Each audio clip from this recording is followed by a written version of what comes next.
नमस्कार दोस्तों, welcome to value addition. Value addition में हम आपके लिए लाते हैं छोटी छोटी कहानियां, कुछ ऐसी कहानियां जो रोज आपकी जिंदगी में थोड़ा थोड़ा वैल्यू ऐड करेंगी, जो over a period of time आपकी पर्सनैलिटी को एक बेहतरीन तरह से शेप दे सकती हैं। तो चलिए सुनते हैं आज की कहानी। दोस्तों, भारत में एक बहुत मशहूर एक्टर हुआ करते थे जिनका नाम था बलराज साहनी। शायद मेरी जनरेशन ने बलराज साहनी का नाम बहुत कम सुना होगा, लेकिन दोस्तों मैं आपको बता दूं 1950 से 1970 तक का जो समय था उसमें बलराज साहनी भारत के बेहतरीन एक्टर्स में से एक माने जाते थे। हमारी जनरेशन ने भले ही बलराज साहनी को नहीं देखा होगा, लेकिन हम परीक्षित साहनी जी को जरूर जानते हैं, जिनका चित्र अभी आप स्क्रीन पर देख रहे हैं। जी हाँ, ये वही है जिन्होंने थ्री इडियट्स पिक्चर में आर माधवन के पिताजी का रोल किया था। तो दोस्तों यहां पर मैं आपको बताना चाहूंगा कि परीक्षित साहनी जो है वो बलराज साहनी जी के बेटे हैं, और इन दो बाप बेटों के बीच की एक ऐसी कहानी है जो आज मैं आपके सामने प्रेजेंट करना चाहता हूं। दोस्तों, बलराज साहनी जी बहुत बड़े एक्टर थे और इसी वजह से वो मुंबई में रहा करते थे। और जब वो मुंबई में रहते थे, उनके रूटीन का एक बहुत इंपॉर्टेंट हिस्सा था समुद्र में जाकर तैरना। बलराज साहनी जी रोज सुबह उठते थे, अपने बेटे परीक्षित साहनी को अपने साथ लेते थे, जुहू बीच जाते थे और समुद्र में बहुत बढ़िया तरह से गोता लगाते थे। बलराज साहनी जी बहुत एक्सपीरियंस स्विमर थे, लेकिन उनके बेटे परीक्षित जी उतने अच्छे स्विमर नहीं थे, और इसीलिए जब बलराज सर पानी में एंजॉय कर रहे होते थे तो परीक्षित जी बीच पर बैठकर अपना समय गुजारते थे।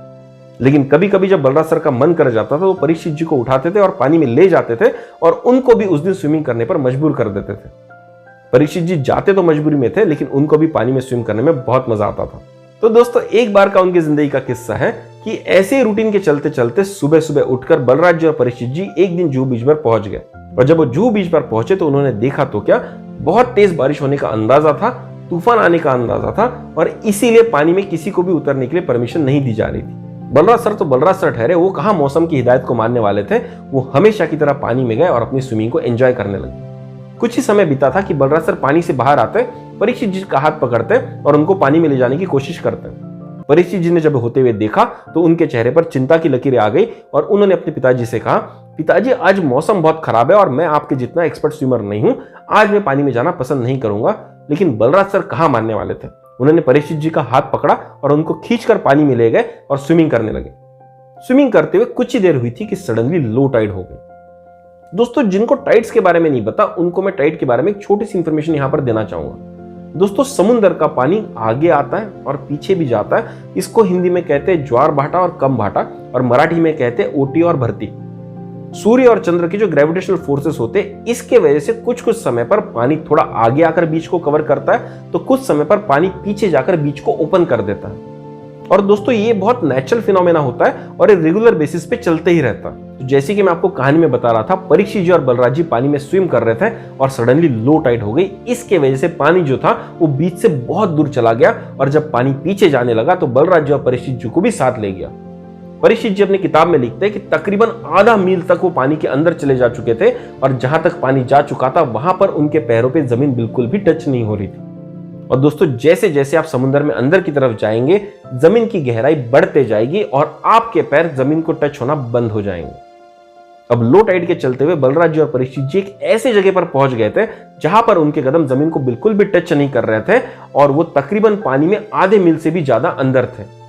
जैसे कि दोस्तों मैंने आपको पहले ही कह दिया था कि उस दिन मौसम बहुत खराब था, और खराब मौसम के चलते हुए अगर कोई आधा मील पानी के अंदर चला गया हो तो उसके लिए बाहर निकलना बहुत मुश्किल होता है, उसके सर्वाइवल के चांसेस बहुत कम हो जाते हैं। जब परीक्षित जी ने खुद को ऐसी हालत में देखा तो पैनिक कर गए, क्योंकि वो बहुत एक्सपीरियंस स्विमर नहीं थे, और कहने लगे, पप्पा मैं ऐसी हालत में यहां से कैसे बचकर जाऊंगा। मैंने आपको कहा था कि मुझे पानी में नहीं आना, लेकिन फिर भी आप मुझे पानी में लेकर आ गए। अब देखिए, यहां से बचकर जाना हमारा नामुमकिन होगा। जब बलराज जी ने अपने बेटे को पैनिक होते हुए देखा तो उन्होंने अपने बेटे को डांट दिया और उससे कहा कि तुम अब पैनिक करना बंद करोगे। मैं मानता हूं कि हम बहुत बुरी परिस्थिति में फंसे हुए, मैं ये भी मानता हूं कि हमारे पैर जमीन को नहीं टच कर रहे हैं, लेकिन यहां पर अगर तुम स्ट्रगल करने लगोगे तो पानी में डूब जाओगे। तुमको हाथ पैर मारने हैं, लेकिन उतने ही जिससे तुम सिर्फ फ्लोट कर सको। जब परीक्षित जी ने बलराज जी की बात सुनी तो उनको बात समझ में आ गई, और वो कोशिश करने लगे कि किसी भी तरह से वो पानी में फ्लोट कर जिंदा रह सके। लेकिन जब परीक्षित जी जी तोड़ कोशिश कर रहे थे फ्लोट करने की, अपने आप को जिंदा रखने की, तभी उनके कानों पर एक गाना पड़ता है, और पलट कर देखते तो उनके पिताजी उनके लिए गाना गा रहे थे। जब परीक्षित जी ने अपने पिताजी को गाना गाते हुए देखा तो उनको कहा, पिताजी ऐसे हालत में भी आपको गाना सूझ रहा है। तो बलराज जी ने उनको कहा, गाना नहीं गाओ तो क्या करो, बाहर तो हम जा नहीं पा रहे, कम से कम गाना ही गा लो।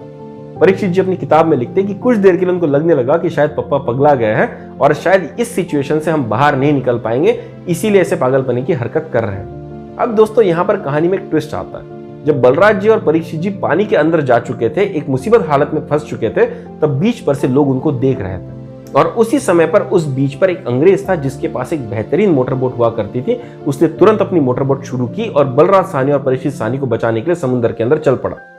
वो जैसे उन दोनों के पास पहुंचा, उसने तुरंत ही परीक्षित जी को कहा, बेटा तुम जल्दी से इस बोट पर आ जाओ और मैं तुमको जल्दी से बीच पर छोड़कर आ जाऊंगा। जब बलराज सर ने अंग्रेज को देखा तो उनको बहुत जबरदस्त गुस्सा आया और उन्होंने अंग्रेज को कहा कि हमने तुम्हारी मदद नहीं मांगी थी, तो तुम यहाँ पर क्यों आए हो, तुम बीच पर वापस चले जाओ।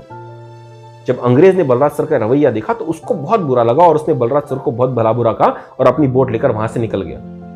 जब परीक्षित जी ने पूरा सीन देखा तो उनके चेहरे पर आश्चर्य के भाव आ गए। उनको ये बात समझ ही नहीं आ रही थी कि उनके पिताजी ने मदद को क्यों ठुकरा दिया। उनको लगने लगा कि शायद उनके पिताजी पागल हो चुके हैं और यहाँ पर आज उन दोनों का मरना तय है। जब उन्होंने अपने पिताजी के साथ शिकायत दर्ज की तो पिताजी ने उनको कहा, हम आज किसी की भी मदद नहीं लेंगे और यहाँ से जिंदा हम वापस जाएंगे भी। दोस्तों परीक्षित जी अपने किताब में लिखते हैं कि तकरीबन 1.5 से 2 घंटा वो लोग पानी में फ्लोट कर रहे थे, पूरी कोशिश कर रहे थे कि किसी भी तरह से जिंदा रह सके और बीच पर वापस जा सके। और दोस्तों जिस तरह से समुद्र में हमेशा होता है, इस बार टाइड फिर से एक बार बदली और इस बार बारी थी हाई टाइड की। जैसे हाई टाइड आई, पानी बीच की तरफ बढ़ने लगा और जैसे ही पानी बीच की तरफ बढ़ने लगा, बलराज जी ने अपने बेटे को कहा, बेटा अब तुम ताकत लगाओ बीच की तरफ तैरने के लिए, क्योंकि पानी का जो नेचुरल पुश है वो बीच की तरफ है और यही पुश तुमको बड़े आसानी के साथ बीच तक ले जाएगा। परीक्षित जी ने तुरंत ही एक्शन ली और जोरदार स्विमिंग करने लगे और वो महसूस करने लगे कि जब हाई टाइड थी तो उनको पानी पुश कर रहा था बीच की तरफ जाने के लिए। 2 या 3 मिनट में ही दोनों बाप बेटे बीच पर आ चुके थे। जैसे ही परीक्षित जी बीच पर पहुंच गए, तुरंत ही बीच पर लेट गए और जोर जोर से सांसें लेने लगे और भगवान का शुक्रगुजार करने लगे कि भगवान ने उनको आज बचा लिया। जब उन्होंने पलटकर अपने पिताजी को देखा तो उनके पिताजी ऑलरेडी बीच पर बैठकर समुद्र को निहार रहे थे और उनके चेहरे पर एक बड़ी सी स्माइल थी। परीक्षित जी उठे और अपने पिताजी को बोलने लगे, पिताजी ये किस तरह का पागलपन था, इतने खराब मौसम में हम पानी में गए क्यों, और जब पानी में चले गए हम फंस गए, कोई हमारी मदद करने आया तो हमने उसकी मदद भी ठुकरा दी। बलराज जी अपने बेटे की तरफ देखते एक बड़ी सी मुस्कुराहट देते और परीक्षित जी को कहते हैं, बेटा आज इस खराब मौसम में मैं तुमको एक बहुत इंपॉर्टेंट सबक सिखाने वाला था और उस सबक को सीखने के लिए तुम्हारा पानी में उतरना बहुत जरूरी था। बलराज जी अपने बेटे को कहते कि बेटा आज खराब मौसम तो था ही, लेकिन हमारी किस्मत इतनी खराब थी कि जब हम पानी में गए तो लो टाइड आ गई और लो टाइड के चलते हम पानी में इतने अंदर चले गए कि हम खतरे के जोन में आ गए। लेकिन एक बार जब हम पानी की गहराई में पहुंच गए तो मुझे अंदेशा हो गया था कि ये एक बहुत टफ सिचुएशन है और इस टफ सिचुएशन से अगर हम खुद होकर बाहर आ जाएंगे तो आज तुमको एक बहुत अच्छा सबक मिलेगा। इसीलिए जब अंग्रेज हमको बचाने के लिए वहां पर आया था तो मैंने उसकी हेल्प को ठुकरा दिया था, क्योंकि मुझे पूरा भरोसा था कि इस सिचुएशन से हम खुद होकर बाहर आ सकते हैं। और जब 1.5-2 घंटे हमने खुद को बचाए रखा तो टाइड फिर से एक बार पलटी और समुद्र ने खुद ही हमको ऐसा पुश दे दिया कि 2-3 मिनट में हमको बीच पर लाकर छोड़ दिया। तो बेटा जिंदगी में जब हमारा बुरा समय चलता है तो कभी कभी ऐसी घटनाएं घट जाती है जिसके वजह से हमारे जिंदगी में पूरी तरह से अंधकार छा जाता है। ये अंधकार इतना गहरा हो सकता है कि शायद हमारा सर्वाइवल खतरे में आ जाए। ये अंधकार इतना गहरा हो सकता है कि हमको लगने लगे कि यहां से बचकर निकलना बिल्कुल भी पॉसिबल नहीं है। और ऐसे अंधकार से जब निकलने की हम कोशिश करते हैं तो हम बहुत स्ट्रगल करने लगते हैं और उस स्ट्रगल का नतीजा ये होता है कि हम अंधेरे में और डूबते जाते हैं। और इसीलिए बेटा जब हम पानी की गहराइयों में पहुंच गए थे तब मैंने तुमको स्ट्रगल करने से मना कर दिया, तब मैंने तुमको हाथ पैर मारने से मना कर दिया, क्योंकि तुम जितना हाथ पैर मारते, जितना स्ट्रगल करते, उतना तुम पानी के अंदर ही जाते। इसलिए तुमको कोशिश करने की जरूरत थी फ्लोट करने की। तो बेटा ये सबक हमेशा याद रखना कि जिंदगी जब भी आपको अंधेरे की गहराइयों में ले जाएगी, आपको कुछ ऐसी सिचुएशन में ले जाएगी जहां आपको किसी भी तरह की होप नजर नहीं आ रही है, तो वहां पर बहुत ज्यादा स्ट्रगल करके अपनी एनर्जी बर्बाद नहीं करना है। वहां पर आपको रिलैक्स करना है, सिचुएशन को समझना है, उसको टटोलना है और वेट करते रहना है कि सिचुएशन कब पलटेगी। और जिस तरह से 1.5-2 घंटे के सर्वाइवल अटेम्प्ट के बाद में हाई टाइड आई और हाई टाइड ने हमको एक ऐसा पुश दिया कि बड़े आसानी से 2 या 3 मिनट में हम बीच पर वापस आ गए, उसी तरह से जिंदगी की गहराइयों में जब तुम डूबे हुए होंगे तो याद रखना कुछ समय बाद टाइड चेंज होगी, जिंदगी की लहर भी बदलेगी और वो लहर तुमको बहुत हेल्प करेगी बड़े आसानी से उस सिचुएशन से बाहर आने के लिए, जिंदगी में वापसी करने के लिए। तो दोस्तों बलराज साहनी और परीक्षित साहनी जी की जिंदगी का ये किस्सा हमको एक बहुत इंपॉर्टेंट सबक सिखाता है। और दोस्तों सबक यह है कि जिंदगी में बुरा समय कभी भी आ सकता है और कभी कभी तो इतना अंधेरा समय आ सकता है कि वहां पर आपको समझ में ही नहीं आएगा कि यहां से वापस कैसे निकले। तो वहां पर बहुत ज्यादा स्ट्रगल करके अपनी एनर्जी को बर्बाद करने की जरूरत नहीं है, बल्कि जरूरत है कि उस सिचुएशन को एनालाइज करने की, ये समझने की कि इस सिचुएशन में मैं पहुंचा कैसे, उसका एक रूट कॉज एनालिसिस करने की। और ये रूट कॉज एनालिसिस हमको इसलिए करना है ताकि हम सही कारणों को आइडेंटिफाई कर सके जिसके वजह से हम यहां पर आए थे। और जब भी जिंदगी अपनी टाइड बदलेगी, जब भी जिंदगी एक ऐसी लहर हमको देगी जिस लहर को यूज करके हम जिंदगी में वापसी कर सके, तो उन सारे कारणों को मिटाते हुए हम हमारे ओरिजिनल पोजीशन पे वापस आए और शायद वहां से आगे भी चले जाए।